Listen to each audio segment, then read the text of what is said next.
असम दौरे के दौरान केंद्रीय गृह मंत्री अमित शाह ने गुवाहाटी में कहा कि पूरे असम से अफसपा हटाया जाएगा।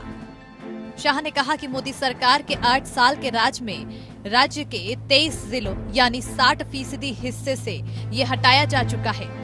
शाह ने असम पुलिस की तारीफ करते हुए कहा कि उसने संवैधानिक दायित्व की पूर्ति के लिए गोली का जवाब गोली से दिया। उसके बाद राज्य के भटके युवाओं को मुख्य धारा में लाया गया। उग्रवादियों से शांति समझौते किए जा रहे हैं। गृह मंत्री ने कहा कि असम में 1990 में विशेष सशस्त्र बल कानून अफसपा लागू किया गया था। इसके बाद इसे 7 बार बढ़ाया गया, लेकिन पीएम नरेंद्र मोदी के 8 साल के शासनकाल में हम असम को अफसपा मुक्त राज्य बनाने में जुटे हैं। फिलहाल 60% हिस्से से उग्रवाद के खिलाफ ये कठोर कानून हटाया जा चुका है। शाह ने कहा कि उग्रवादी समूहों के साथ लगातार एक के बाद एक समझौते किए जा रहे हैं। भटके युवा मुख्य धारा में लौट रहे हैं। 70 साल पुराने विवाद हल करने के लिए पड़ोसी राज्यों से चर्चा की जा रही है। मोदी जी के नेतृत्व में हमने हिंसा, अलगाववाद और उग्रवाद के खिलाफ जीरो टॉलरेंस की नीति अपनाई और युवाओं की आकांक्षाओं के अनुरूप विकास, प्रगति और शिक्षा का एक नया युग चालू किया। उग्रवादी संगठनों के साथ कई समझौते हुए 9,000 से ज्यादा उग्रवादी हथियार डालकर आज मेन स्ट्रीम में शामिल हुए। कार्बी का समझौता हो या बोडोलैंड के साथ समझौता हो, दोनों समझौतों ने आसाम को उग्रवाद से मुक्त करने का काम किया। केंद्र ने अप्रैल माह में अधिसूचना जारी कर असम के 23 जिलों से पूरी तरह और एक उप संभाग से आंशिक रूप से अफसपा हटा दिया था।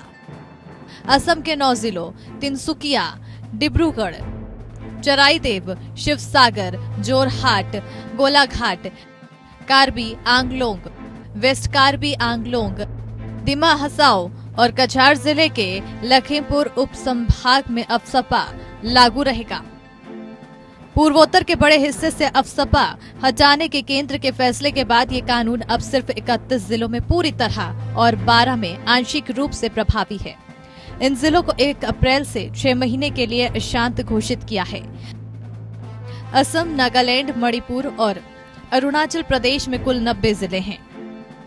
आपको बता दें कि अफसपा के तहत किसी क्षेत्र में सैन्य बलों को उपद्रव को शांत करने के लिए विशेष अधिकार हासिल होते हैं और उनके द्वारा की गई कार्रवाई कानूनी जवाबदेही से मुक्त होती है।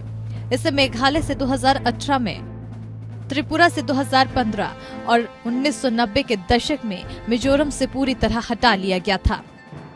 वहीं एक दूसरे कार्यक्रम के दौरान गृह मंत्री शाह ने कहा कि अगली बार ई जनगणना होगी। इसी के आधार पर अगले 25 साल के लिए विकास कार्यों की योजना बनाई जाएगी। केंद्रीय गृह मंत्री ने कहा कि जन्म और मृत्यु रजिस्टर को भी जनगणना से जोड़ा जाएगा।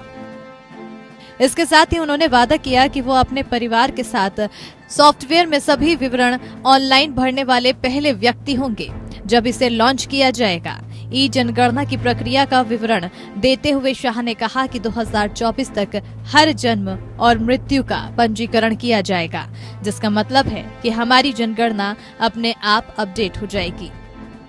उन्होंने कहा कि जन्म के बाद विवरण जनगणना रजिस्टर में जोड़ा जाएगा और 18 वर्ष की आयु के बाद नाम मतदाता सूची में शामिल किया जाएगा और मृत्यु के बाद नाम को हटा दिया जाएगा।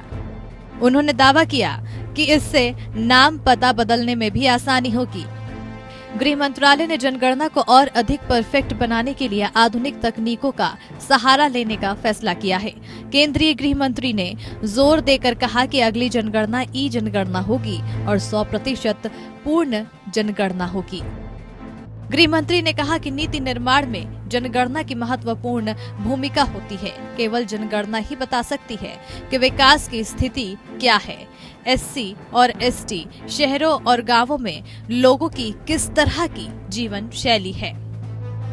Bureau report, APN।